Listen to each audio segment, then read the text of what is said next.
بسم اللہ الرحمن الرحیم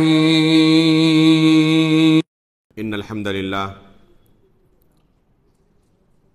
نحمده ونستعینه ونستغفره ونعوذ باللہ من شرور انفسنا ومن سیئات اعمالنا من يهده الله فلا مضل له ومن يضلل فلا هادي له واشهد ان لا اله الا الله وحده لا شريك له واشهد ان محمدا عبده ورسوله يا أيها الذين آمنوا اتقوا الله حق تقاته ولا تموتن إلا وأنتم مسلمون يا أيها الناس اتقوا ربكم الذي خلقكم من نفس واحدة وخلق منها زوجها وبث منهما رجالا كثيرا ونساء واتقوا الله الذي تساءلون به والأرحام إن الله كان عليكم رقيبا يا أيها الذين آمنوا اتقوا الله وقولوا قولا سديدا يصلح لكم أعمالكم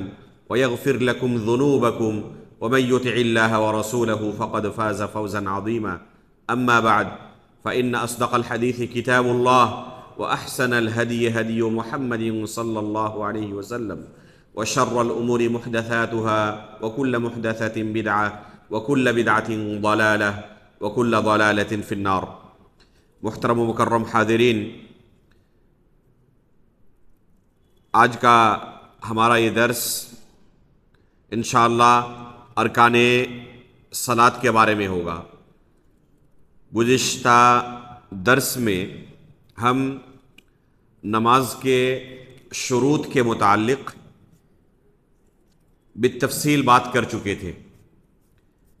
نماز کی جو شرطیں ہیں ان تمام امور سے ہم فارغ اللہ کے فضل و کرم سے گزشتہ درس میں ہو چکے تھے۔ کل 9 شرطیں مصنف نے بیان کی ہیں، ان تمام کی تفصیلات آپ کے سامنے آ چکی تھیں۔ اس کے بعد مصنف نے نماز کے ارکان کا تذکرہ کیا ہے، چنانچہ فرماتے ہیں ارکان الصلاۃ 14، نماز کے ارکان کل 14 ہیں۔ رکن اور شرط میں کیا فرق ہے؟ سب سے پہلے ہمیں یہ جاننا چاہیے۔ ہم نے کہا کہ مصنف نے کل 9 شرطوں کا تذکرہ کیا اور ان 9 شرطوں سے فارغ ہونے کے بعد نماز کے 14 ارکان کا تذکرہ کیا۔ تو رکن میں اور شرط میں کیا فرق ہے؟ شرط کہتے ہیں جو نماز سے خارج ہو، اور رکن جو نماز کے اندر ہو۔ جیسے نماز کے جو 9 شرائط ذکر کیے گئے تو ان میں یا تو آپ پائیں گے کہ نماز کے باہر ان کو انجام دیا جاتا ہے، یا نماز سے پہلے ہی ان کے اندر ایک نمازی داخل ہوتا ہے اور جاری رہتا ہے۔ جیسے وضو کرنا، یہ کب کیا جاتا ہے؟ نماز میں داخل ہونے سے پہلے، اور یہ وضو جاری رہتا ہے جب تک نماز اس کی جاری رہتی ہے۔ اگر دوران نماز وضو ٹوٹ جائے تو پھر اس کی نماز باطل ہو جاتی ہے، دوبارہ اسے وضو کرنا پڑتا ہے۔ اسی طرح جسم کا پاک ہونا، کپڑے کا پاک ہونا، اگر جنبی ہو تو غسل کرنا، تو یہ تمام چیزیں کب کی جاتی ہیں؟ نماز میں داخل ہونے سے پہلے۔ قبلہ رخ ہونا، نیت کرنا، تو یہ تمام چیزیں جو ہیں یہ نماز میں داخل ہونے سے پہلے انجام دی جاتی ہیں۔ تو جو چیزیں نماز میں داخل ہونے سے پہلے انجام دی جائیں ان کو شرط کہتے ہیں، اور نماز کے اندر داخل ہونے کے بعد جو اعمال ایک نمازی انجام دیتا ہے جن کے فوت ہونے سے نماز باطل ہو جاتی ہے، تو ایسے اعمال کو رکن کہا جاتا ہے۔ ایسے کل کتنے اعمال ہیں؟ مصنف نے 14 اعمال کا تذکرہ کیا۔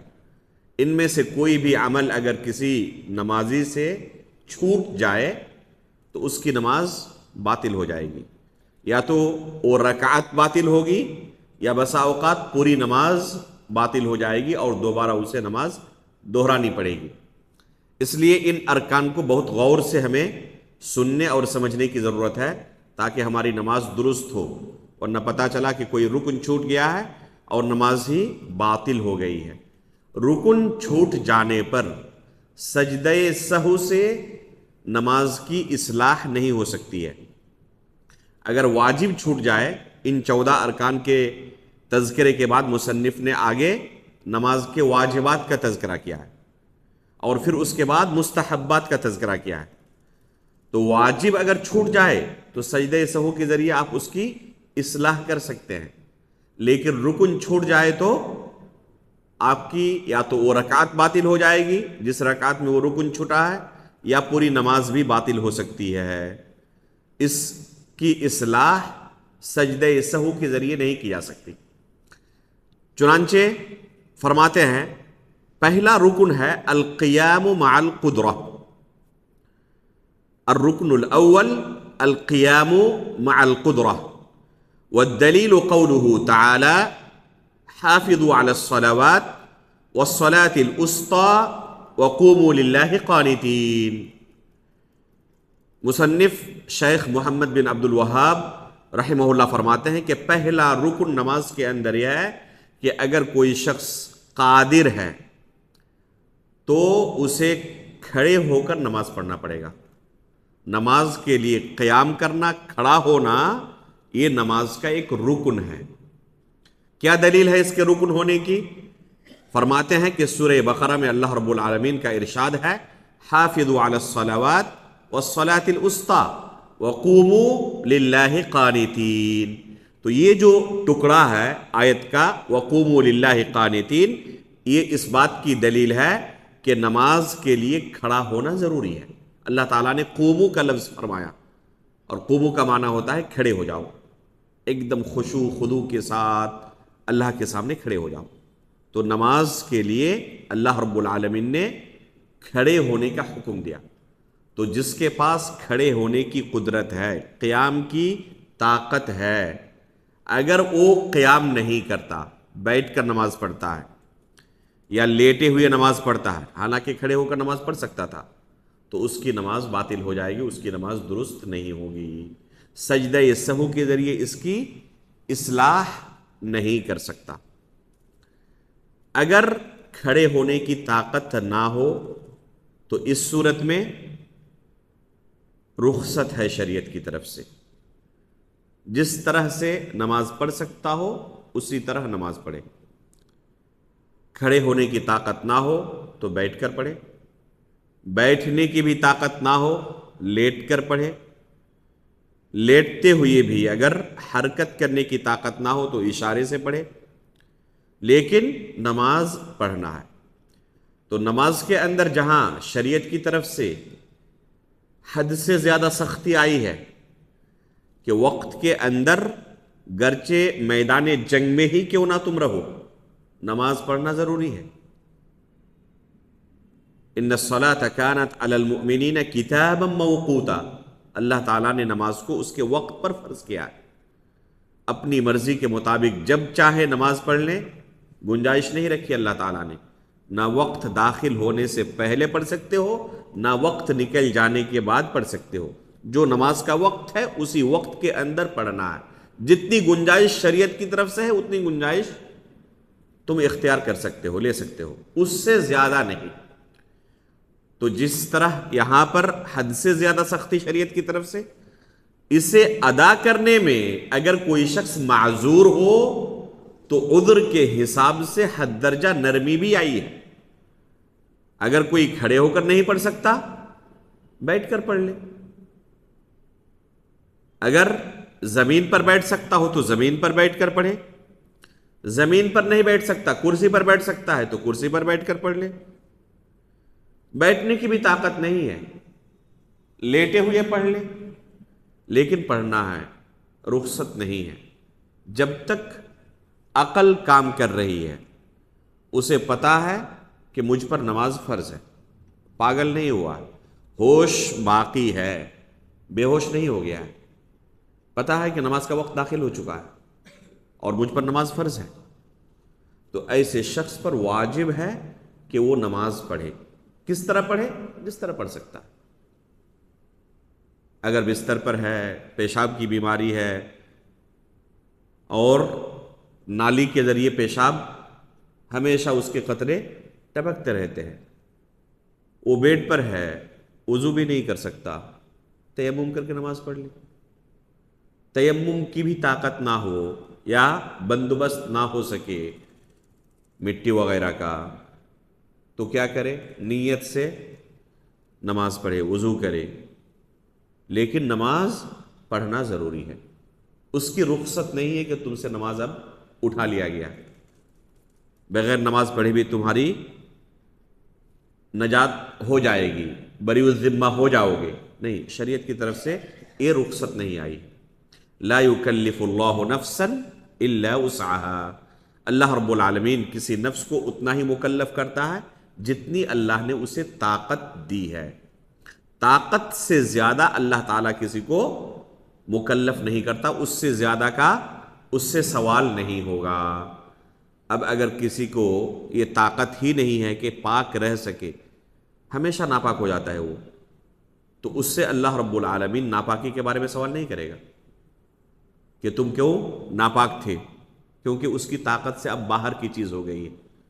کوئی شخص کھڑے ہو کر نہیں پڑھ سکتا، بیٹھ کر بھی نہیں پڑھ سکتا نماز، تو اس سے اللہ رب العالمین یہ سوال نہیں کرے گا کہ نماز کا رکن تھا قیام کرنا، تم بیٹھ کر کیوں نماز پڑھ لیے، اس سے سوال نہیں ہوگا کیونکہ اس کی طاقت نہیں ہے۔ تو اصل ہے کہ ایک شخص کھڑے ہو کر نماز پڑھے۔ اللہ کے رسول صلی اللہ علیہ وسلم کا فرمان ہے، اذا مرض العبد او سافر كتب له مثل ما كان يعمل مقيما صحيحا، اگر کوئی بندہ بیمار ہو جائے یا سفر کی حالت میں ہو تو صحت مند تندرست ہونے کی صورت میں جو عمل کرتا تھا، جب اللہ نے طاقت دی تھی تب کیا کرتا تھا؟ تہجد گزار تھا، ہمیشہ پہلی صف میں نماز ادا کیا کرتا تھا، نفلی نمازیں بھی بکثرت پڑھا کرتا تھا، لیکن اب بیمار پڑ گیا ہے اس لیے نہیں کر پا رہا، یا سفر کی حالت میں ہے اس لیے نہیں کر پا رہا۔ تو تندرستی کی حالت میں یا مقیم جب تھا اس حالت میں جن اعمال کو انجام دیتا تھا، اب سفر کی حالت میں یا بیمار پڑنے کی وجہ سے اگر عمل نہیں کر پا رہا ہے تو پہلے کا جو سابقہ اس کا عمل ہے اسی کے حساب سے اجر اسے ملتا رہے گا۔ تو یہ کس کے لیے ہے؟ جس نے اپنی جوانی کو اللہ کی عبادت میں گزارا، اور جو شخص جب اس کے پاس طاقت تھی اس وقت تو غفلت میں گزار دیا ہے، اب جسم میں طاقت نہیں ہے اور کہہ رہا ہے کہ اگر میرے جسم میں طاقت ہوتی تو میں یہ کرتا، جب تھی تب کیا تھا تم نے؟ نہیں کیا تھا۔ تو اب اس طرح ظاہر کرنے سے نیکی نہیں ملنے والی تمہیں، لیکن اگر حقیقت میں اس نے عبادت میں زندگی گزاری ہے، اب مرض کی وجہ سے نہیں کر پا رہا تو اسے نیکی دی جائے گی، کیونکہ اگر اب بھی وہ تندرست رہتا تو اب بھی اسی عمل کو جاری رکھتا، لیکن عذر کی بنا پر اب جاری نہیں رکھ پا رہا۔ عمران بن حسین رضی اللہ تعالی عنہ بیمار پڑ گئے، اللہ کے رسول صلی اللہ علیہ وسلم نے ان کی عیادت کی اور ان سے کہا صلی قائما، اگر استطاعت ہے تو کیا کرو؟ کھڑے ہو کر نماز پڑھو۔ یہ حدیث اس بات کی دلیل ہے کہ اگر کسی کے پاس استطاعت ہے کھڑے ہونے کی تو ایسا بندہ کھڑے ہو کر نماز پڑھے گا۔ فَإِن لَمْ تَسْتَطِعْ فَقَائِدًا، اگر کھڑے ہو کر نماز نہیں پڑھ سکتے تو بیٹھ کر نماز پڑھو۔ فَإِن لَمْ تَسْتَطِعْ فَعَلَى جَنْبٍ، اور اگر بیٹھ کر بھی نماز نہیں پڑھ سکتے تو پہلو کے بل، جنب اس کو کہتے ہیں لیٹے ہوئے، پہلو کے بل بھی تم نماز پڑھ سکتے ہو اگر استطاعت نہ ہو۔ تو فَإِن لَمْ تَسْتَطِعْ کا لفظ اس بات کی دلیل ہے کہ اگر استطاعت ہو تو جائز نہیں۔ صلی قائما فَإِن لَمْ تَسْتَطِعْ فَقَائِدًا، تو فَإِن لَمْ تَسْتَطِعْ کے بعد اللہ کے رسول نے فَقَائِدًا کہا، کھڑے ہو کر نماز پڑھو، اگر نہیں پڑھ سکتے تو بیٹھ کر پڑھو۔ تو اگر کھڑے ہو کر پڑھنے کی طاقت ہے پھر بھی بیٹھ کر پڑھ رہا ہے، نماز درست ہوگی؟ نماز درست نہیں ہوگی، باطل ہو جائے گی۔ لیکن یہ کس نماز کی بات ہے؟ فرض نماز کی بات ہے. جہاں تک نفلی نمازوں کی بات ہے تو کھڑے ہونے کی طاقت کے باوجود اگر کوئی بیٹھے ہوئے نماز پڑھتا ہے تو اس کی نماز باطل نہیں ہوتی، درست ہے. کھڑے ہونے کی طاقت ہے ایک بندے کی، لیکن نفلی نماز ہے، وہ بیٹھ کر پڑھ رہا ہے، تو کیا اس کی نماز باطل ہو جائے گی؟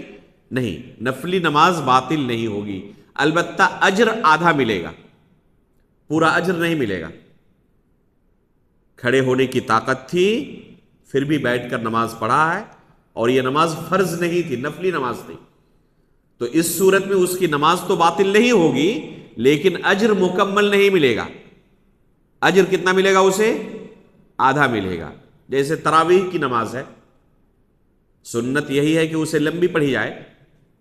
آج کل ہماری مسجدوں میں بہت کم ایسا ہوتا ہے کہ اللہ کے رسول صلی اللہ علیہ وسلم اور صحابہ اکرام جس طرح لمبا قیام کرتے تھے اسی طرح آج کے دور میں بھی کوئی لمبا قیام کرے. تو اگر اسی طرح لمبا قیام کہیں پہ ہو، ایک رکعت میں مکمل ایک پارہ پڑھ دیا گیا، پتہ چلا کہ مصلی حضرات بھاگ کھڑے ہوئے ہیں.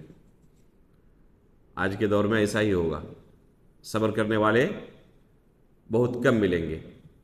اگر ہو کسی مسجد میں اس طرح اور کوئی شخص لمبے قیام کی وجہ سے اسے لگ رہا ہے کہ بیٹھ کر اگر پڑھوں تو میرے لیے زیادہ آرام دہ ہے، بیٹھ گیا، تو کیا اس کی نماز باطل ہو جائے گی؟ چونکہ یہ نفلی نماز ہے، باطل نہیں ہوگی. اگر طاقت تھی لیکن آرام کی وجہ سے بیٹھ گیا ہے، کھڑے ہو کر بھی پڑھ سکتا تھا، تکلیف ہوتی تھوڑی لیکن پڑھ سکتا تھا، تو اس کو اب مکمل اجر نہیں ملے گا، آدھا اجر ملے گا. لیکن اگر طاقت نہ ہو کھڑے ہونے کی، اس کے بعد وہ بیٹھا ہو طاقت نہ ہونے کی وجہ سے، تو انشاءاللہ اسے مکمل اجر ملے گا. طاقت نہ ہونے کی وجہ سے اگر بیٹھا ہے تو مکمل اجر ملے گا. اسی طرح اگر لمبی نماز ہو اور کھڑے رہنے میں پریشانی ہوتی ہو، ٹیک لگانے کی ضرورت پڑے، جیسے کوئی شخص دیوار کے بغل میں کھڑا ہے، دیوار سے ٹیک لگا لیا، کھڑا ہے ابھی لیکن ٹیک لگا دیا، تو جائز ہے اس کے لیے. اگر لمبی نماز ہو رہی ہے اور کھڑے رہنا مشکل ہو رہا ہے اس کے لیے تو ٹیک لگا سکتا ہے. خود اللہ کے رسول صلی اللہ علیہ وسلم نے تراویح کی جو نماز پڑھائی تھی صحابہ اکرام کو، 3 راتیں پڑھائی تھی، 23ویں، 25ویں اور 27ویں رات کو. 27ویں رات کو جو اللہ کے رسول نے نماز پڑھائی تو عشاء کے بعد نماز شروع کی تراویح کی، اور کب تک چلی؟ تقریباً سحری کے وقت تک. یہاں تک کہ صحابہ اکرام کو یہ ڈر لگنے لگا کہ شاید آج سحری کا وقت ملے گا ہی نہیں، فجر کی اذان ہو جائے گی. یہ ڈر لگنے لگا، اتنی طویل نماز اللہ کے رسول نے پڑھائی.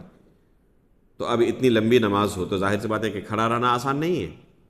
تو اسی حدیث میں ہے کہ صحابہ اکرام میں سے بعض حضرات نے کیا کیا، اپنی چھڑی پر انہوں نے ٹیک لگایا، لاٹھی لے کر چلتے تھے اس زمانے میں عموماً، تو اس پر ٹیک لگا کر انہوں نے قیام کیا.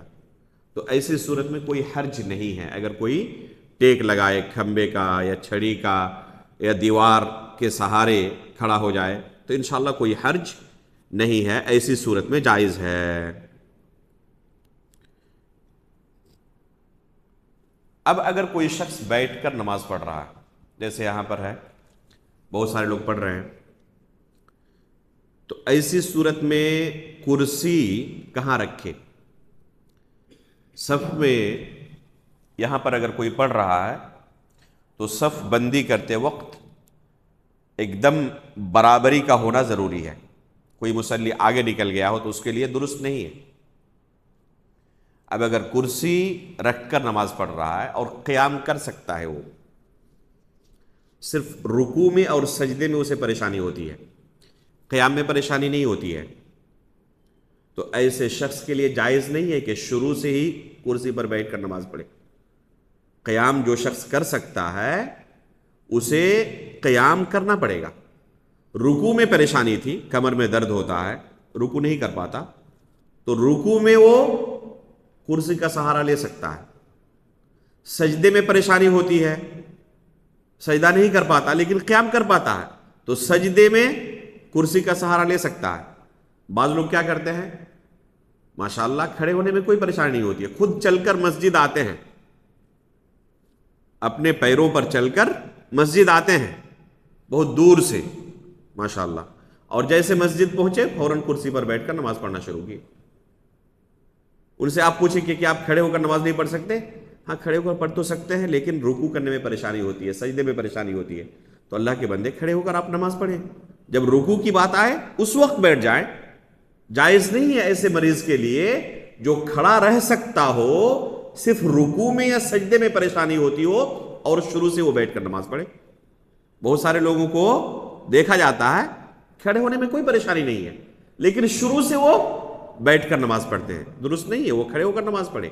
اسی طرح کوئی شخص رکوع کر سکتا ہے, سجدہ کر سکتا ہے اپنی اصلی حالت میں, جو رکوع کی حالت ہوتی ہے, سجدے کی جو اوریجنل حالت ہے کر سکتا ہے, اسے کوئی پریشانی نہیں, لیکن کھڑے ہونے میں پریشانی ہے. اس کو صرف کیا پریشانی ہے؟ صرف کھڑے ہونے میں پریشانی ہے. تو ایسا بندہ قیام کی حالت میں تو بیٹھا رہے گا, لیکن جب رکوع کی حالت آئے گی, سجدے کی باری آئے گی, تو وہ رکوع اور سجدہ جس طرح کر سکتا ہے وہ کرے گا. وہ استطاعت تھی رکوع کرنے کی, سجدہ کرنے کی, قیام کی استطاعت نہیں تھی, لیکن شروع سے آخر تک مکمل اس نے کرسی پر ہی نماز پڑھ لی, اس کی نماز درست نہیں ہے. مسئلہ سمجھ میں آیا نا؟ جتنی استطاعت ہے اتنا اصل حالت میں کرنا پڑے گا. جہاں پر استطاعت نہ ہو وہاں پر شریعت نے اس سے مسئلے کا حل دیا ہے کہ اس عذر کی بنا پر اس سے وہ چیز ساقط ہو جاتی ہے. قیام کرنے کی طاقت نہیں, قیام ساقط. رکوع کی طاقت ہے, رکوع ساقط نہیں ہوگا. سجدے کی طاقت ہے, سجدہ ساقط نہیں ہوگا. اگر کسی کو رکوع کی طاقت نہ ہو تو رکوع ساقط ہوگا, قیام ساقط نہیں ہوگا. تو جتنا کر سکتا ہے اتنا اصل کرے گا, وہ جتنا نہیں کر سکتا اتنا ساقط ہو جائے گا. اب اگر ایک بندہ بیچ صف میں کھڑا ہے اور اسے شروع سے آخر تک کرسی میں ہی نماز پڑھنی ہے, یا پھر کچھ اعمال کرسی میں اور کچھ اعمال اصلی حالت میں کرنے والا ہے, تو اپنی کرسی کہاں پر رکھے؟ بعض لوگ کیا کرتے ہیں, کھڑے رہتے ہیں, صف کے ساتھ صف بندی کرتے ہیں اور کرسی پیچھے کر دیتے ہیں. پیچھے صف والوں کو پریشانی ہوتی ہے, بسا اوقات صف منقطع ہو جاتی ہے, وہاں پر اس کے پیچھے کوئی کھڑا نہیں ہو پاتا کیونکہ وہ رکوع نہیں کر پائے گا, سجدہ نہیں کر پائے گا. تو کیا کرتے ہیں پیچھے صف والے, اس ایک شخص کی جگہ کے برابر جگہ چھوڑ دیتے ہیں اور پھر اس کے بعد کھڑے ہوتے ہیں. تو اس کی وجہ سے پیچھے والی صف کیا ہو گئی؟ منقطع ہو گئی. یا اگر کوئی کھڑا بھی ہوتا ہے تو بہت زیادہ اسے پریشانی ہوتی ہے, رکوع کرنے کی جگہ نہیں ہوتی, سجدہ کرنے کی اسے جگہ نہیں ملتی, پھر وہ پیچھے چلا جاتا ہے تو پیچھے والے کو پھر پریشانی ہوتی ہے. ایسا دیکھا جاتا ہے. تو ایسی صورت میں جو بندہ معذور ہے, جسے پریشانی ہے, جس کی وجہ سے اسے کرسی کا سہارا لینا پڑا, اسے چاہیے کہ وہ آگے نکل جائے اور اپنی کرسی ایسی جگہ پر رکھے جس سے پیچھے والوں کو پریشانی نہ ہو. اگر کوئی ایسی کرسی اسے مل رہی ہے کہ وہ صف بھی صحیح طریقے سے قائم کر سکتا ہے اور پیچھے والوں کو بھی پریشانی نہیں ہوگی, یا ہلکی پھلکی پریشانی ہو سکتی ہے, ایڈجسٹ ہو سکتا ہے, تو سدد وقارب, یعنی اپنی نماز درست کرنے کے لیے کسی دوسرے کو پریشانی میں نہ ڈالے. وہ معذور ہے, اگر اس کے ساتھ صف سیدھی نہیں ہو رہی ہے تو وہ تو معذور ہے, اللہ رب العالمین کے پاس اس کی گرفت نہیں ہوگی. لیکن جو معذور نہیں تھا اس کو بھی آپ نے پریشانی میں ڈال دیا, تو اس شخص کی نماز کو اس طرح خلل میں ڈالنے کی وجہ سے آپ اللہ رب العالمین کے پاس پکڑے جا سکتے ہیں. اس لیے جو لوگ کرسی صف کے بیچ میں لگاتے ہیں انہیں تھوڑی سی توجہ دینی چاہیے, تھوڑا سا دھیان رکھنا چاہیے کہ کہیں میری وجہ سے دوسرے لوگوں کو پریشانی تو نہیں ہو رہی ہے. آپ معذور ہیں, اس لیے آپ اپنی کرسی ایسی جگہ پر لگائیں جس سے دوسرے کو پریشانی نہ ہو. خود رسول اللہ صلی اللہ علیہ وسلم سے بیٹھ کر آخری زندگی میں نماز پڑھنا ثابت ہے، اللہ کے رسول سے بیٹھ کر نماز پڑھنا ثابت ہے، آخری زندگی میں اللہ کے رسول نے بیٹھ کر نماز پڑھی ہے۔ اگر مقتدی حضرات میں سے تمام کے تمام ماشاءاللہ صحت مند ہے، تندرست ہے، کھڑے ہو کر نماز پڑھ سکتے ہیں، اور امام کو دوران نماز بیٹھنے کی ضرورت پڑ جائے تو کیا وہ نماز جاری رکھے گا، یا اسی طرح جو امام ہیں وہ شروع سے ہی بیٹھ کر نماز پڑھا سکتے ہیں لیکن کھڑے ہو کر نماز نہیں پڑھا سکتے، اور پیچھے جو لوگ کھڑے ہیں وہ کھڑے ہو کر نماز پڑھ سکتے ہیں، تو کیا ایسے امام کے پیچھے اقتداء درست ہے یا نہیں ہے؟ انشاءاللہ درست ہے، کوئی حرج نہیں ہے۔ تو یہ پہلا رکن ہے القیام مع القدرہ۔ دوسرا رکن تکبیرۃ الاحرام، والدلیل حدیث تحریمها التکبیر وتحلیلها التسلیم۔ مصنف رحمہ اللہ فرماتے ہیں کہ دوسرا رکن ہے تکبیر احرام، تکبیر تحریمہ جسے ہم کہتے ہیں، یہ نماز کا ایک رکن ہے۔ اور رکن کے بارے میں ہم نے کیا کہا؟ اگر فوت ہو جائے تو نماز کیا ہو جاتی ہے؟ باطل ہو جاتی ہے۔ اب ایک بندہ داخل ہوا نماز میں، ایک رکعت اس کی چھوٹ گئی ہے، دوڑتے ہوئے آیا اور آ کر اللہ اکبر نہیں کہا، ہاتھ اٹھایا، باندھ لیا سینے پر، اور اللہ اکبر نہیں کہا، اس کی نماز کیا ہوگی؟ باطل ہو جائے گی، کیونکہ اس نے تکبیر تحریمہ چھوڑ دیا ہے، اور تکبیر تحریمہ نماز کا رکن ہے۔ ایک بندہ آیا، امام رکوع کی حالت میں ہے، اللہ اکبر کہہ کے رکوع میں چلا گیا، تو یہ اللہ اکبر کون سی تکبیر ہے؟ انتقال یا تحریمہ؟ سمجھے مسئلے کو؟ جب ایک رکن سے دوسرے رکن میں آپ منتقل ہوتے ہیں تو کیا کہتے ہیں؟ اللہ اکبر کہتے ہیں نا۔ آپ قیام کی حالت میں تھے، رکوع میں جائیں گے تو اللہ اکبر کہہ کر جائیں گے، تو اب اس نے اللہ اکبر کہا اور رکوع میں چلا گیا، تو یہ تکبیر انتقال ہے یا تکبیر تحریمہ ہے؟ اگر اس کی نیت میں تکبیر انتقال ہے اور تکبیر تحریمہ نہیں ہے تو اس کی نماز ہی نہیں ہوگی، باطل ہو جائے گی۔ سمجھے؟ تو تکبیر تحریمہ نماز کا رکن ہے۔ جب بندہ نماز میں داخل ہو تو اللہ اکبر کہہ کر داخل ہو، اور یہ تکبیر تکبیر تحریمہ ہے۔ تحریمہ کس لیے کہتے ہیں اس کو؟ اللہ کے رسول صلی اللہ علیہ وسلم کی حدیث ہے تحریمها یعنی تحریم الصلاة التکبیر، وتحلیلها یعنی تحلیل الصلاة التسلیم۔ نماز کے اندر جب بندہ داخل ہوتا ہے تو یہ اللہ اکبر اس کی تمام چیزوں کو حرام کر دیتی ہے۔ اللہ اکبر جو تکبیر ہے نا، اللہ اکبر کہہ کر جیسے اس نے نماز میں داخل ہوا، جو چیزیں حلال تھی، کسی سے بات چیت کرنا، کھانا پینا، یہ چیزیں حلال تھی نا، اب اللہ اکبر کہنے کے بعد یہ چیزیں کیا ہو گئی؟ حرام ہو گئی ہیں۔ کب حلال ہوں گی؟ تحلیلها التسلیم، جب سلام پھیر دے گا تو پھر دوبارہ حلال ہو جائے گی۔ اس لیے سلام کو تحلیل کہا گیا، سلام کو تحلیل کہا گیا۔ تو یہ تکبیر جو ہے، یہ تکبیر تکبیر تحریمہ ہے، پہلی تکبیر جس میں بندہ نماز کے اندر داخل ہوتا ہے، لیکن اس کے بعد ایک رکن سے دوسرے رکن کی طرف منتقل ہوتے وقت بھی اللہ اکبر کہتا ہے۔ قیام کی حالت میں تھا، رکوع میں گیا، اللہ اکبر، پھر سجدے میں جب جائے گا اللہ اکبر، سجدے سے اٹھے گا اللہ اکبر، پھر سجدے میں جائے گا اللہ اکبر۔ تو یہ جو بار بار اللہ اکبر کہہ رہا ہے، اس کو کیا کہتے ہیں؟ تکبیر انتقال، ایک رکن سے دوسرے رکن میں منتقل ہونا۔ یہ تکبیر انتقال رکن نہیں ہے، تکبیر انتقال رکن نہیں ہے، لیکن تکبیر تحریمہ یہ رکن ہے۔ اب جو رکوع کی حالت میں آیا تھا، تکبیر تحریمہ کہہ کر وہ نماز میں داخل ہو جائے گا۔ اب کیا کرے گا؟ وہ سینے پر ہاتھ باندھے گا یا رکوع میں جائے گا؟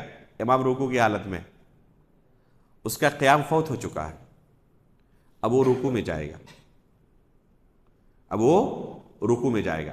اب اللہ اکبر کہنے کے بعد جب وہ نماز کے اندر داخل ہو گیا تو رکوع میں جاتے ہوئے پھر دوبارہ اللہ اکبر کہے گا یا نہیں کہے گا؟ استاد محترم شیخ سلیمان الرحیلی حافظہ اللہ کا اس بارے میں ایک درس موجود ہے۔ خلاصہ اس کا یہ ہے کہ اگر اس کے پاس اتنا وقت ہو کہ دوبارہ اللہ اکبر کہہ کر رکوع میں امام کو پا لے گا، تو دوبارہ تکبیر انتقال اللہ اکبر کہہ کر رکوع میں جائے تاکہ امام کو رکوع میں پا لے اور اس کی رکعت شمار ہو جائے۔ یہ بھی ایک مسئلہ ہے علمی، انشاءاللہ آگے ہم بیان کریں گے کہ رکوع میں امام کو پا لے تو وہ رکعت شمار ہوگی یا نہیں ہوگی، جس کا مختصر جواب یہ ہے کہ شمار ہو جائے گی، اللہ اعلم۔ لیکن مسئلہ مختلف ہی ہے، جب ہم مسئلے کو تفصیل سے بتائیں گے تو دلائل کیا ہے وہ تمام دلائل آپ کے سامنے رکھیں گے اس وقت۔ ابھی مختصر جواب یہ ہے کہ وہ رکعت ہو جائے گی اس کی جس نے رکوع کی حالت میں امام کو پا لیا ہے۔ تو اگر ابھی رکوع میں امام گیا ہے، اللہ اکبر کہنے کے بعد تک نماز کے اندر داخل ہو گیا، اب رکوع کی حالت میں منتقل ہونے کے لیے دوبارہ اللہ اکبر کہہ کر رکوع میں جائے، لیکن اگر وقت نہ رہے اس کے پاس، ڈر ہے کہ اللہ اکبر کہہ کر نماز میں داخل ہوا ہے، اب اگر دوبارہ اللہ اکبر کہنے جائے تب تک امام اٹھ سکتا ہے اور یہ رکعت فوت ہو سکتی ہے، تو یہاں پر اگر اللہ اکبر نہ کہے تو کوئی حرج نہیں، اس کی نماز درست ہو جائے گی۔ یہاں پر وہ اللہ اکبر کہہ کر فوراً رکوع میں چلا جائے۔ واللہ اعلم بالصواب۔ تو یہ تکبیر احرام کیا ہے؟ نماز کا رکن ہے۔ اس کے بعد فرماتے ہیں وَبَعْدَهَا الْإِسْتِفْتَاحِ،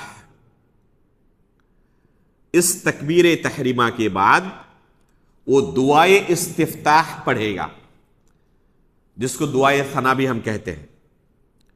وَهُوَ سُنَّةٌ، یہ دعائے استفتاح سنت ہے۔ مصنف شیخ محمد بن عبد الوہاب رحمہ اللہ کیا فرماتے ہیں؟ اللہ اکبر کے بعد جو دعائے استفتاح پڑھے گا، دعائے ثنا جسے ہم کہتے ہیں، اللہم باعد بینی وبین خطایایا، اس کو کیا کہا جاتا ہے؟ دعائے استفتاح، جسے ہم دعائے ثنا بھی کہتے ہیں۔ شیخ محمد بن عبد الوہاب رحمہ اللہ فرماتے ہیں کہ یہ سنت ہے۔ شیخ البانی رحمہ اللہ کی ایک کتاب ہے صفت صلاۃ النبی، ان کی دو کتاب ہے اس موضوع پر، ایک ہے مفصل 3 جلدوں میں جس کا نام ہے اصل صفت صلاۃ النبی، یہ 3 جلدوں میں ہے، کافی طویل ہے، اور نماز کے موضوع پر میرے علم کی حد تک اس سے بہترین کوئی دوسری کتاب نہیں ہے۔ علی الاطلاق اگر سب سے افضل کوئی کتاب ہے نماز کے موضوع پر تو شیخ البانی رحمہ اللہ کی اصل صفت صلاۃ النبی، جو بہت ضخیم کتاب ہے، 3 جلدوں میں، موٹی موٹی 3 جلدوں میں کتاب ہے یہ، اور شیخ نے ہی خود اس کتاب کا اختصار کیا ہے ایک پتلی مختصر جلد میں۔ یہ جو مختصر صفت صلاۃ النبی ہے، ٹھیک ہے، مختصر جو ہے اس کا اردو میں ترجمہ ہو چکا ہے، شیخ عبد الباری فتح اللہ مدنی حفظہ اللہ نے اس کا اردو میں ترجمہ کیا ہے، لیکن یہ ترجمہ مختصر کا ہے، اصل کتاب کا نہیں ہے۔ تو یہ جو مختصر ہے اس کے اندر شیخ نے لکھا ہے قد ثبت الامر به فينبغي المحافظة عليه، قد ثبت الامر به فينبغي المحافظة عليه، کیا معنی اس کا؟ یعنی دعائے استفتاح کے بارے میں اللہ کے رسول سے امر ثابت ہے، حکم ثابت ہے، اللہ کے رسول نے دعائے استفتاح پڑھنے کا حکم دیا ہے، اور جب حکم دیا ہے تو اسے ہمیشہ برتنا چاہیے، کبھی چھوڑنا نہیں چاہیے۔ جملے پر آپ نے غور کیا؟ قد ثبت الامر به فينبغي المحافظة علیہ، اللہ کے رسول سے ثابت ہے، اس کے بارے میں حکم، امر ثابت ہے۔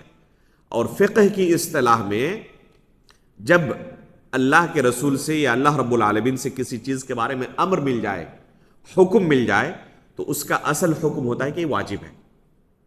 اگر کہیں پر امر ملے، حکم ملے ہمیں، تو اس کا اصل حکم کیا ہوگا؟ کہ واجب ہے، مستحب نہیں۔ تو شیخ رحمہ اللہ اس کے بارے میں کہتے ہیں فَيَنبَغِي الْمُحَافَظَةُ عَلَيْهِ، اس لیے مناسب ہے کہ ہمیشہ اس پر محافظت برتی جائے، ہمیشہ اسے پڑھا جائے۔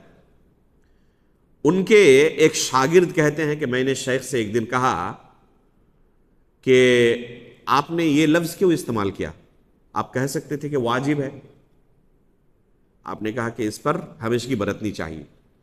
آپ یہاں تو یہ بھی کہہ سکتے تھے کہ دعا استفتاح پڑھنا واجب ہے کیونکہ اللہ کے رسول سے ثابت ہے.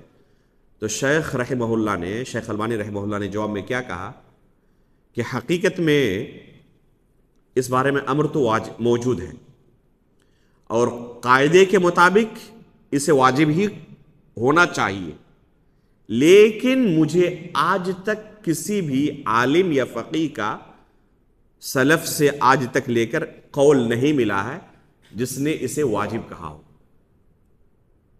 جتنے علماء گزرے سب نے اسے سنت کہا. حالانکہ مجھے حدیث مل چکی ہے جس میں امر موجود ہے، لیکن سلف میں سے کوئی مجھے ایک بھی قول ایسا نہیں ملا جس عالم نے اسے واجب کہا ہو. اس لیے میری ہمت نہیں ہو رہی ہے کہ واجب کہوں. اللہ اکبر. اسے کہتے ہیں علم، اور اس درجے پر پہنچنا عام لوگوں کے بس کی بات نہیں ہے. علم کسے کہتے ہیں؟ شیخ البانی سے سیکھنا چاہیے. دلیل موجود ہے اور بظاہر قاعدے کے مطابق یہ واجب ہونا چاہیے، لیکن ہمت نہیں کر پا رہے ہیں. کیوں؟ ہو سکتا ہے کہ میرا فہم درست نہ ہو. آج تک جتنے علماء گزرے، جتنے لوگوں کی ہم نے کتاب دیکھی، اس مسئلے کو پڑھا، سب نے کیا کہا؟ اسے سنت کہا. جیسے شیخ محمد بن عبد الوہاب رحمہ اللہ نے کیا کہا؟ وَهُوَ سُنَّةٌ، کہ یہ سنت ہے. تو کسی کا قول مجھے ملا نہیں آج تک. صرف کہتے ہیں کہ اگر تمہیں مل جائے نا کسی کا تو پھر اسے واجب کہنا. کہتے ہیں وَإِن لَمْ يَقُلْ بِهِ أَحَدٌ مِّنَ الْعُلَمَاءِ فَلَا نَتَجَرَّوْا عَلَى الْقَوْلِ بِمَا لَمْ يَقُولُوا. آج تک علماء نے جسے واجب نہ کہا ہو، ہمیں ہمت نہیں ہو رہی اسے واجب کہنے کی. تو فہم سلف انتہائی ضروری ہے. ایک شخص صرف چند کتابوں کو پڑھ کر اگر سمجھ رہا ہے کہ میں بھی اب قرآن حدیث سمجھنے لگا ہوں اور اپنی فہم کے مطابق فتوے دے سکتا ہوں، تو یہ بہت بڑی جرأت ہے. کبار علماء جو علم کے سمندر ہوتے تھے وہ جرأت نہیں کر پاتے تھے. لفظ ان کا سنے، فَلَا نَتَجَرَّوْا عَلَى الْقَوْلِ بِمَا لَمْ يَقُولُوا. ہمیں ہمت نہیں ہو رہی ہے کوئی ایسی بات کہے جس کے بارے میں ہم نے کوئی سلف نہیں پایا. اس لیے شیخ البانی رحمہ اللہ کے بارے میں ایک جملہ بڑا معروف ہے کہ شیخ البانی رحمہ اللہ نے اپنی پوری زندگی میں کوئی ایسا فتویٰ نہیں دیا جس میں ان کا کوئی سلف نہ ہو. جب بھی کوئی فتویٰ دیتے پہلے ڈھونڈتے کہ مجھ سے پہلے کس نے یہ بات کہی ہے. اگر کسی نے نہیں کہی، بظاہر لگ رہا ہو کہ میں صحیح قول تک پہنچ چکا ہوں، لیکن اس کے باوجود ہمت نہیں کر پاتے تھے، ڈرتے تھے کچھ کہنے سے، کیونکہ میرا سلف کوئی نہیں ہے. اس لیے کہ انسان کو کوئی ایسا قول اختیار کرنے سے ڈرنا چاہیے، بچنا چاہیے جس میں آپ کا کوئی سلف نہ ہو. اور بعض لوگ کیا کرتے ہیں، ڈنکے کی چوٹ پر فخریہ کہتے ہیں کہ میں پہلا بندہ ہوں جو اس تحقیق تک پہنچا ہوں. اور بعض لوگ اسے فخر سمجھتے ہیں کہ اللہ تعالیٰ نے مجھے اتنا بڑا علم دیا ہے کہ آج تک کوئی اس تحقیق تک نہیں پہنچ سکا، میں پہلا شخص ہوں جو اتنی بڑی تحقیق کر چکا ہوں. تو یہ تحقیق آپ کی باطل ہے. خود اس بات کی دلیل ہے کہ آپ پہلے شخص ہیں اس تحقیق تک پہنچنے والے. اگر یہ تحقیق حقیقت میں برحق ہوتی تو آپ سے پہلے کے جو علماء گزر چکے اس امت کے اندر کوئی نہ کوئی اس تک پہنچ جاتے آپ سے پہلے. کوئی نہیں پہنچ سکے، اس کا مطلب کہ یہ تحقیق آپ کی باطل ہے، یہ درست تحقیق نہیں ہے. اس لیے ڈرنا چاہیے ایک انسان کو ایسا کوئی قول اختیار کرنے سے جس میں اس کا کوئی سلف نہ ہو. دعا استفتاح کیا ہے؟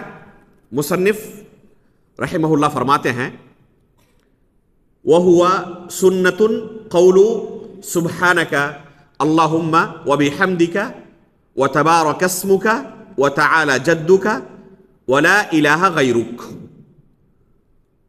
فرماتے ہیں کہ دعا استفتاح یہ ہے، سبحانک اللہم وبحمدک وتبارک اسمک وتعالی جدک ولا الہ غیرک. یاد ہے آپ لوگوں کو یہ دعا؟ یہ دعا ثابت ہے اللہ کے رسول صلی اللہ علیہ وسلم سے. اس کے علاوہ بھی اور متعدد دعائیں رسول اللہ صلی اللہ علیہ وسلم سے ثابت ہیں، جن میں سے ایک مشہور دعا جو صحیح بخاری اور صحیح مسلم کے اندر موجود ہے، متفق علیہ حدیث ہے، اللہم باعد بینی وبین خطایایا کما باعدت بین المشرق والمغرب. اکثر و بیشتر لوگوں کو شاید یہی دعا یاد ہے.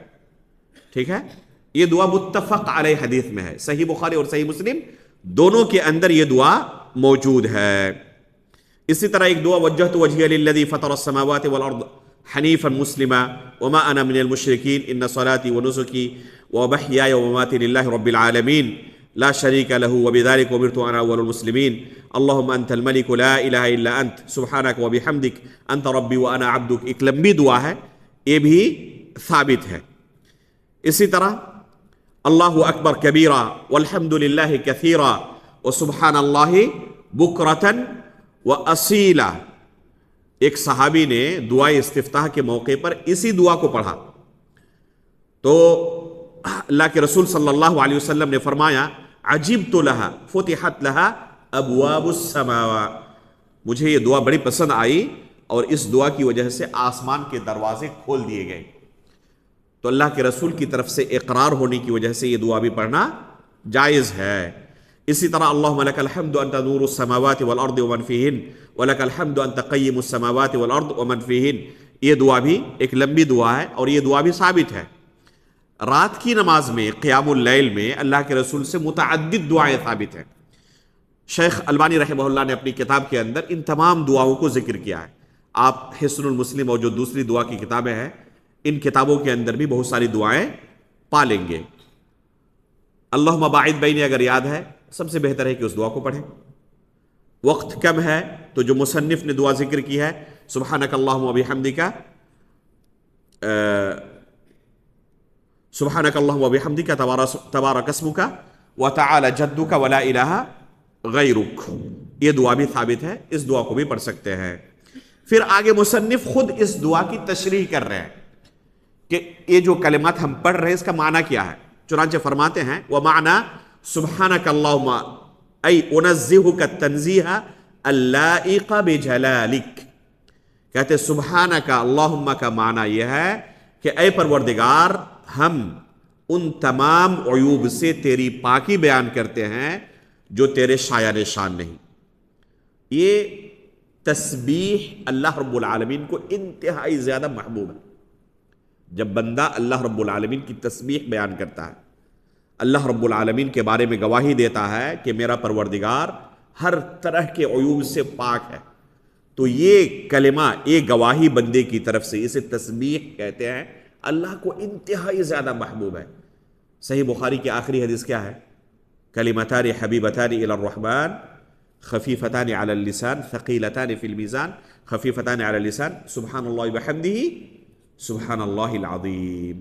تو اس میں اللہ رب العالمین کی تسبیح بندہ بیان کرتا ہے, اللہ کے بارے میں گواہی دیتا ہے کہ ہمارے پروردگار کی جتنی صفات ہیں تمام کمال کی صفات ہیں, ان میں کسی طرح کا کوئی عیب نہیں, نقص نہیں, خلل نہیں. تو اسے تسبیح کہتے ہیں. اس کے بعد فرماتے ہیں وَبِحَمْدِكَ اَيْ ثَنَاءً عَلَيْكَ. جب ہم کہتے ہیں کہ اللہ ہم تیری پاکی بیان کرتے ہیں اور تیری تعریف و توصیف کرتے ہیں, تیری حمد و ثنا بیان کرتے ہیں. اب پائیں گے کہ جہاں بھی تسبیح کا لفظ ہے وہاں پر ساتھ میں اللہ رب العالمین کے لیے کسی صفت کا اثبات بھی ہے. تنزیہ ہے. تسبیح کیا ہے؟ یہ تنزیہ ہے, اللہ کی ذات سے نفی کر رہے ہیں آپ. گمراہ فرقوں کا ایک عقیدہ یہ ہے کہ اللہ رب العالمین کو تمام صفات سے ہم کیا کریں؟ عاری کر دیں. اللہ کے لیے کسی بھی صفت کو ہم ثابت نہ کریں. تنزیہ کا وہ راستہ اپناتے ہیں. لیکن کیسی تنزیہ؟ تنزیہ تعطیل کے معنی میں, یعنی اللہ کو صفات سے عاری کر دینا. اہل سنت والجماعت کیا کرتے ہیں؟ تنزیہ بلا تعطیل. تنزیہ تو کرتے ہیں لیکن تعطیل نہیں کرتے. کیا معنی؟ تنزیہ کرتے ہیں یعنی اللہ رب العالمین سے بعض چیزوں کی نفی کرتے ہیں لیکن تعطیل نہیں کرتے, بلکہ اللہ کے لیے جن صفات کا اثبات اس کی شان کے لائق ہے ان صفات کو ثابت بھی کرتے ہیں. اس لیے آپ پائیں گے کہ جہاں بھی سبحان کا لفظ ہے, چونکہ سبحان میں نفی ہوتی ہے, تو فوراً اللہ رب العالمین نے اپنی کسی صفت کو ثابت بھی کیا ہے. جیسے سبحان اللہ وبحمدہ, تو سبحان کے بعد وبحمدہ کا لفظ آیا. جس میں اللہ کی تعریف ہم ثابت کر رہے ہیں. اسی طرح سبحان اللہ العظیم، سبحان کے ساتھ عظیم آیا جس میں اللہ کے لیے عظمت کو ہم ثابت کر رہے ہیں. تو یہ اہل سنت والجماعت کا طریقہ ہے کہ اللہ رب العالمین کی ذات سے جب ہم کسی عیب کی نفی کریں تو اللہ کے لیے کمال کو ثابت بھی کریں، صفات کمال کا اقرار بھی کریں. اس کے بعد کہتے ہیں وَتَبَارَكَ اسْمُكَ ای البرکۃ تنال بذکرک. تبارک اسمک کا معنی یہ ہے کہ اللہ تیرے ہی نام کے ذریعے سے برکت حاصل کی جائے گی. تو برکت حاصل کرنے کا طریقہ یہ ہے کہ اللہ رب العالمین کے جو اسماء حسنی ہیں، جو اللہ کے پیارے پیارے نام ہیں، ان ناموں کا ورد کیا جائے، ان ناموں کو پڑھا جائے، اس سے برکت حاصل ہوگی. تو برکت اللہ رب العالمین دینے والا ہے. ہمیشہ یہ عقیدہ رکھنا ہے کہ برکت اللہ کی طرف سے ہمیں ملے گی، اور ساتھ میں جو برکت حاصل کرنے کا طریقہ اللہ اور اس کے رسول نے بیان کیا ہے، اسی طریقے سے ہم برکت حاصل کر سکتے ہیں. اپنی طرف سے کوئی طریقہ ایجاد کرے برکت حاصل کرنے کا تو اس سے برکت حاصل ہوگی. جیسے قرآن بابرکت کتاب ہے، کیا کریں؟ اسے چومے چاٹیں، سینے سے لگائیں، اور اس کی بعض آیتوں کو تعویذ بنا کر گلے میں لٹکائیں اور ہاتھ میں لٹکائیں، کہیں کہ برکت حاصل کرنے کے لیے، کیونکہ قرآن بڑی بابرکت کتاب ہے. کتاب انزلناہ الیک مبارک، خود قرآن میں اللہ تعالیٰ نے اسے بابرکت کتاب کہا ہے. تو ہم برکت حاصل کر رہے ہیں. تو برکت کے اندر 3 چیزوں کا خیال رکھنا بہت ضروری ہے. برکت کے اندر 3 چیزوں کا خیال رکھنا بہت ضروری ہے. پہلی چیز یہ ہے کہ جس سے آپ برکت حاصل کر رہے ہیں اس کے بارے میں کتاب و سنت کی دلیل موجود ہے یا نہیں کہ یہ بابرکت چیز ہے. جیسے کسی پیر بابا سے آپ برکت حاصل کرنے جائیں تو پہلے دلیل لائیں کہ حقیقت میں ان کی ذات بابرکت ہے، اس کی دلیل پہلے تلاش لیں، وہ بابرکت ہے بھی یا نہیں.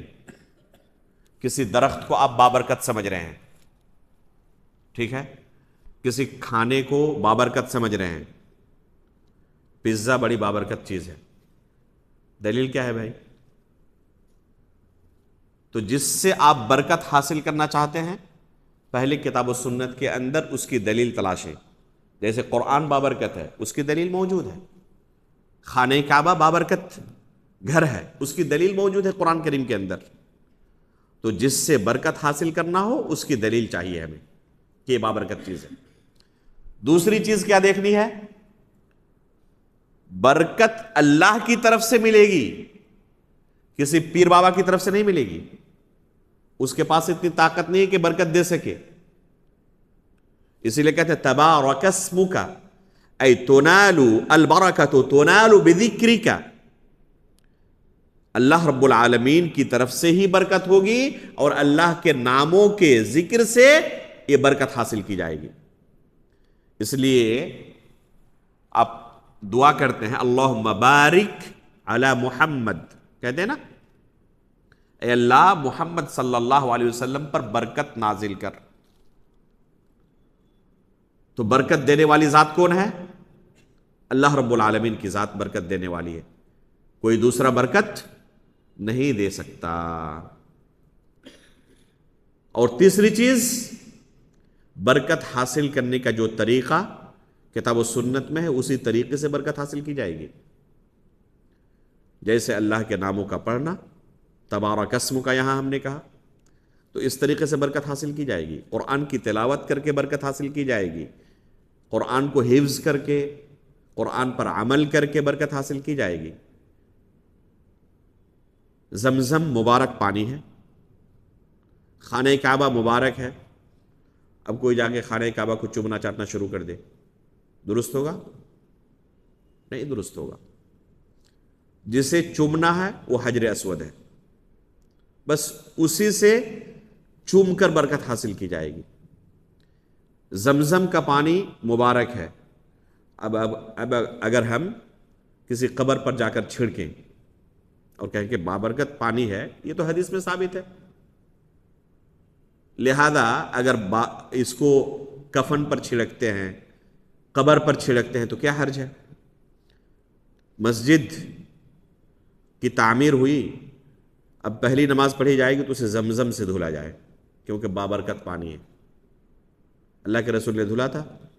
نہیں دھلا تھا. اس طریقے سے برکت حاصل نہیں کی جائے گی. تو جو طریقہ ہے برکت حاصل کرنے کا اسی طریقے سے برکت حاصل کیا جائے گا. عرفہ مبارک میدان ہے، لیکن 9 تاریخ ذی الحجہ کو جائے تب، کوئی شوال مہینے میں چلا جائے اور عرفہ سے برکت حاصل کرنے کی کوشش کرے، درست ہوگا؟ درست نہیں ہوگا. تو طریقہ وہی معتبر ہے برکت حاصل کرنے کا جو کتاب و سنت کے اندر آیا. اس کے بعد وَتَعَالَ جَدُّكَ اے جلت عظمتک، اللہ رب العالمین بڑا عظیم ہے، ہم اس بات کی گواہی دیتے ہیں. وَلَا إِلَهَ غَيْرُكَ اے لا معبود فی الارض ولا فی السماء بحق سواک یا اللہ، اے پروردگار تیرے سوا زمین و آسمان میں کوئی برحق معبود نہیں ہے. یہ معنی ہے لا الہ غیرک کا. تو یہ دعا آپ استفتاح کے طور پر پڑھ سکتے ہیں. شیخ رحمہ اللہ نے اسے سنت کہا ہے، گرچہ اس بارے میں امر کا صیغہ موجود ہے، لیکن چونکہ علماء کی طرف سے اس بارے میں ہمیں صراحت نہیں ملتی کہ کسی نے واجب کہا ہو. اگر کسی کو مل جائے تو انشاءاللہ واجب کہنے میں حرج نہیں ہے، کیونکہ دلیل اسی کا تقاضا کرتی ہے. لیکن سلف کا فہم ہمارے پاس اب تک نہیں مل سکا، اس وجہ سے واجب کہنے سے ہم پرہیز کر رہے ہیں. اس کے بعد فرماتے ہیں، اس کے بعد اعوذ باللہ من الشیطان الرجیم، بسم اللہ الرحمن الرحیم، اور سورہ فاتحہ کی تلاوت شروع کریں. یہاں پر مصنف نے اعوذ باللہ، بسم اللہ اور سورہ فاتحہ کی مختصر تفسیر بھی کی ہے. یہاں پر مصنف نے جب ذکر کیا کہ اللہ اکبر کہے تو ضمناً اللہ اکبر کہنا یہ کیا ہے؟ رکن ہے. اور ابھی ارکان کا تذکرہ کر رہے ہیں، ابھی جو تذکرہ کر رہے ہیں وہ ارکان کا تذکرہ ہے، لیکن موقع کی مناسبت سے دعا استفتاح کا بھی تذکرہ کر دیا. یہاں پر ایک اور تنبیہ، دعا استفتاح جو ابھی آپ کے سامنے متعدد بیان کیے گئے نا، کئی دعائیں ثابت ہے استفتاح کے موقع پر، ان میں سے کوئی ایک ہی دعا پڑھنی ہے.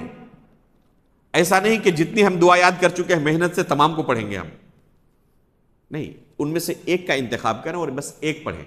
ان کے درمیان جمع کرنا درست نہیں ہے، کسی ایک دعا کو پڑھیں. اس کے بعد کہتے ہیں اعوذ باللہ من الشیطان الرجیم پڑھیں، اس کے بعد بسم اللہ الرحمن الرحیم پڑھیں، اس کے بعد سورہ فاتحہ کی تلاوت کریں. سورہ فاتحہ کی تلاوت کرنا، اس بارے میں علماء کے مابین اختلاف ہے کہ یہ رکن ہے یا واجب ہے.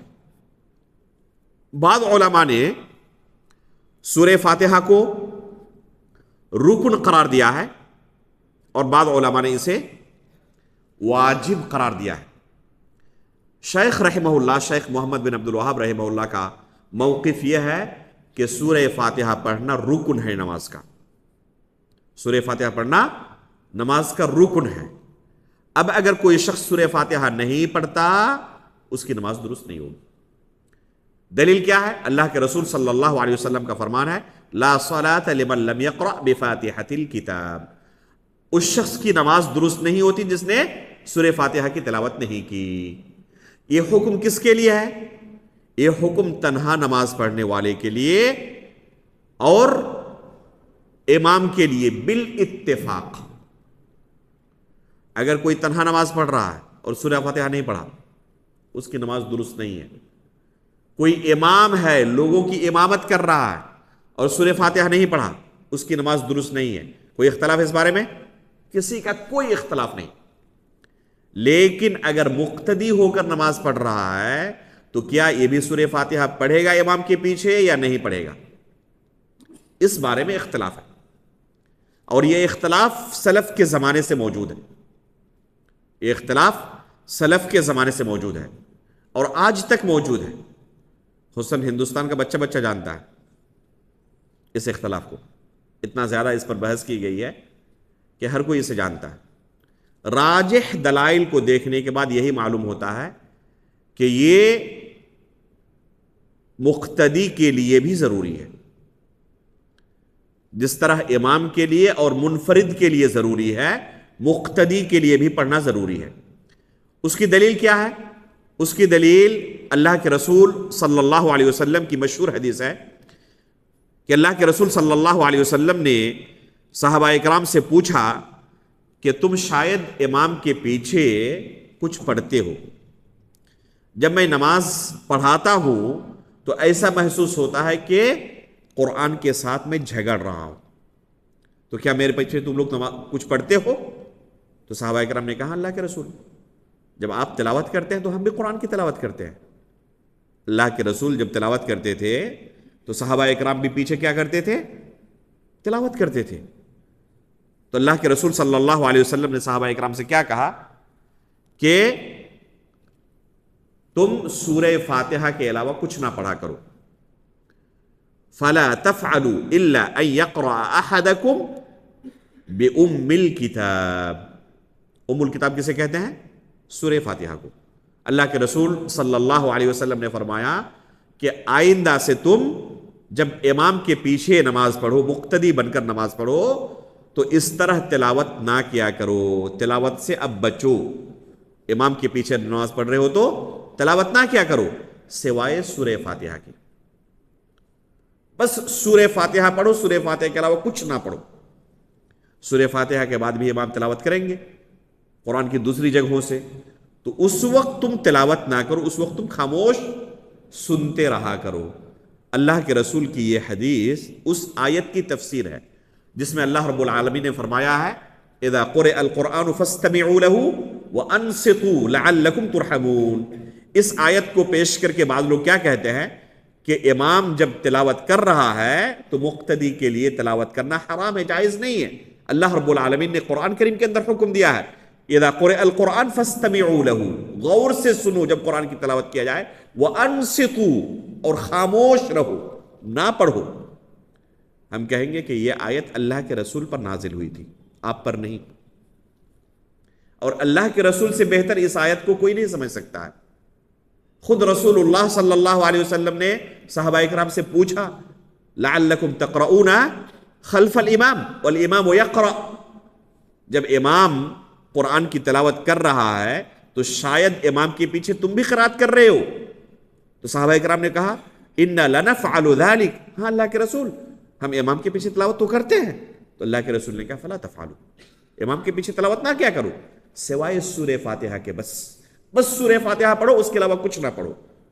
تو اللہ کے رسول اس آیت کا معنی اچھی طرح جانتے تھے، اور اللہ کے رسول نے صحابہ اکرام کو باضابطہ منع بھی کیا امام کے پیچھے تلاوت کرنے سے، لیکن اس کے باوجود سورہ فاتحہ سے منع نہیں کیا بلکہ حکم دیا، اور کیا کہا کہ سورہ فاتحہ اگر نہ پڑھے تو انسان کی نماز ہی نہیں ہوتی ہے۔ اگر کوئی بندہ سورہ فاتحہ نہ پڑھے تو اس کی نماز ہی نہیں ہوتی ہے۔ بعض لوگ اس لفظ کی تعویل کرتے ہوئے کیا کہتے ہیں، اس کی نماز کامل نہیں ہوتی ہے۔ یہ معنی نہیں ہے کہ اس کی نماز باطل ہو جاتی ہے۔ ایک منٹ کے لیے ہم اگر اس تعویل کو قبول کر بھی لیں، پھر بھی ہم کیا کہیں گے کہ اس کا مطلب کہ آپ بھی تسلیم کر رہے ہیں ہماری نماز کامل نہیں ہو رہی ہے۔ تو اللہ کے بندے نماز پڑھنے آئے ہو، جان بوجھ کر ناقص نماز پڑھ کے جا رہے ہو؟ اگر تمہاری تعویل کو ہم ایک منٹ کے لیے تسلیم کر بھی لیں کہ اس کا معنی یہ ہے کہ نماز کامل نہیں ہوتی، ناقص ہوتی ہے، تو جان بوجھ کر ناقص نماز پڑھ رہے ہو، محنت کر رہے ہو سب کچھ اور آدھا اجر لے کے جا رہے ہو، تو اس سے بڑا خسارہ بھی کچھ ہو سکتا ہے۔ حالانکہ یہ تعویل درست نہیں ہے، باطل تعویل ہے۔ یہ شریعت کے اندر جب کسی چیز کی نفی کی جاتی ہے تو اصل اس کا یہ ہے کہ حقیقت کی نفی ہوتی ہے، یعنی نماز ہی درست نہیں ہے، باطل ہو جاتی ہے اس کی نماز اگر کوئی سورہ فاتحہ کو نہ پڑھے، یہی اس کا اصل معنی ہے۔ تو آپ کی نماز ہی درست نہیں ہوگی، آپ کی نماز یہاں پر درست نہیں ہوگی۔ اس لیے سورہ فاتحہ راجح قول کے مطابق منفرد کے لیے بھی ہے، امام کے لیے بھی ہے، اور مقتدی کے لیے بھی ہے۔ تینوں حالتوں میں سورہ فاتحہ پڑھنا۔ اب سورہ فاتحہ کے بعد جو تلاوت ہے تو وہ مقتدی کے لیے نہیں ہے۔ جہری نمازوں میں خصوصی طور پر مقتدی کے لیے جائز نہیں ہے کہ سورہ فاتحہ کے بعد کسی سورت کی تلاوت کرے۔ جہری نمازوں میں مقتدی کے لیے جائز نہیں ہے کہ سورہ فاتحہ کے بعد کسی سورت کی تلاوت کرے، لیکن سری نمازوں میں جیسے ظہر کی نماز اور عصر کی نماز ہے، کیا ان نمازوں میں مقتدی سورہ فاتحہ کے بعد کسی دوسری سورت کی تلاوت کر سکتا ہے یا نہیں کر سکتا؟ تو اس میں انشاءاللہ کوئی حرج نہیں ہے، اختیار ہے۔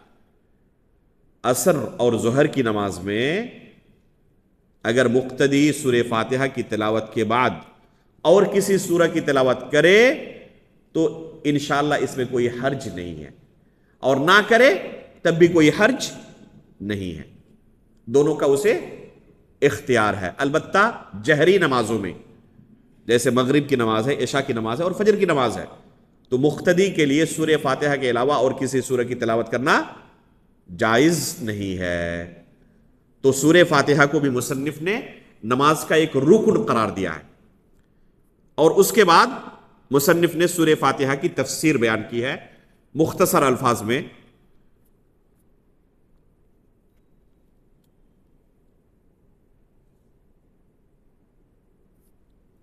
مناسب معلوم ہوتا ہے کہ جلد بازی نہ کرتے ہوئے اگلے ہفتے ہی ہم اس تفسیر کو پڑھیں، کیونکہ زندگی بھر ہمیں سورہ فاتحہ پڑھنا پڑتا ہے، ہر بندہ پڑھتا ہے، تو اس کا کیا معنی ہے، ہم اللہ رب العالمین سے کیا طلب کر رہے ہیں، اسے جاننا چاہیے۔ بہت ضروری ہے یہ سورہ فاتحہ کو پڑھنا اور سورہ فاتحہ کے معنی و مفہوم کو سمجھنا۔ تو انشاءاللہ آج کا درس ہم یہیں روکتے ہیں تاکہ اگلے ہفتے ہم مکمل سورہ فاتحہ کی تفسیر ایک درس میں ہی سن سکیں اور دو حصوں میں یہ کنورٹ نہ ہو جائے۔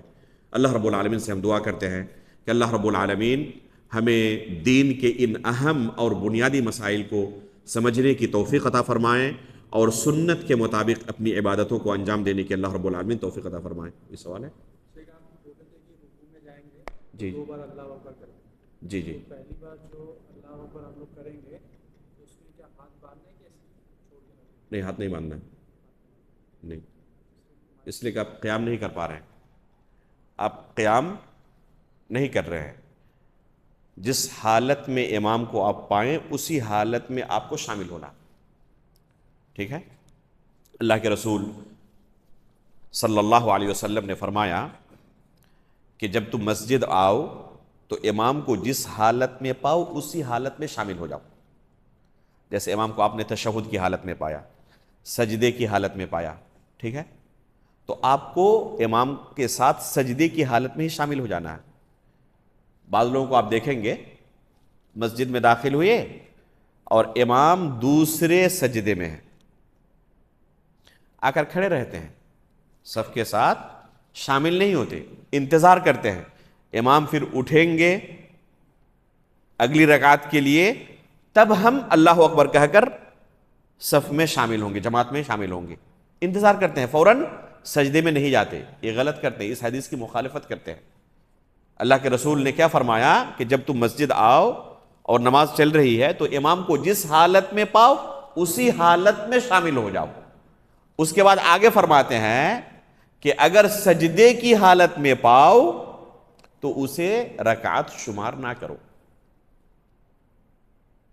یعنی سجدے کی حالت میں پاؤ تو کیا کرنا ہے؟ سجدے میں چلا جانا ہے، لیکن یہ رکعت شمار ہوگی؟ رکعت شمار نہیں ہوگی۔ اگر سجدے کی حالت میں پایا رکعت شمار نہیں ہوئی تو تشہد کی حالت میں پانے سے بدرجہ اولا رکعت شمار نہیں ہوگی۔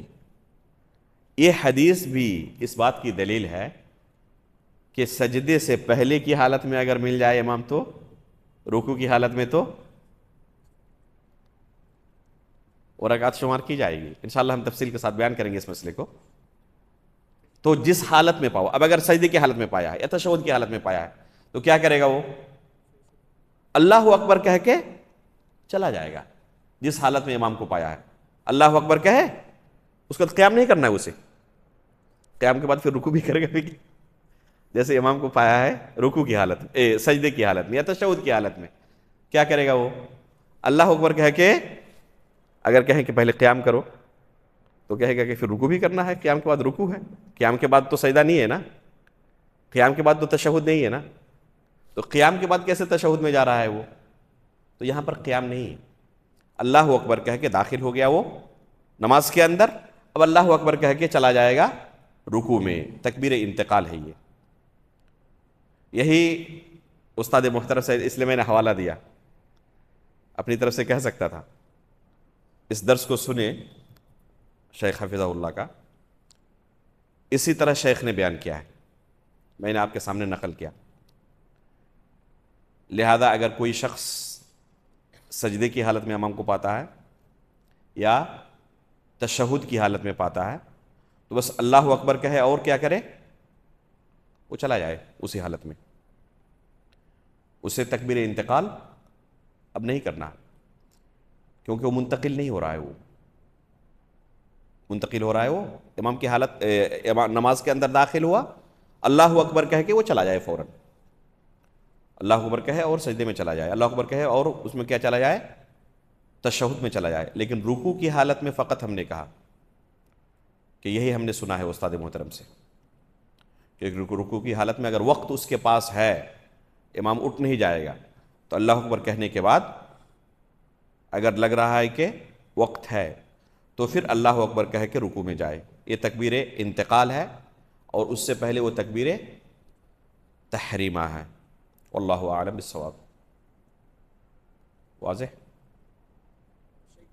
پہلی رکعت میں آتا ہے اینڈ میں ایک تک، جی تو سنا پڑے گا کہ ڈائریکٹ فاتحہ پڑے گا؟ بہت اچھا سوال ہے یہ، میں بھول گیا. دعائے ثنا کے وقت اس کو بیان کرنا چاہیے تھا، ذہن سے بات نکل گئی.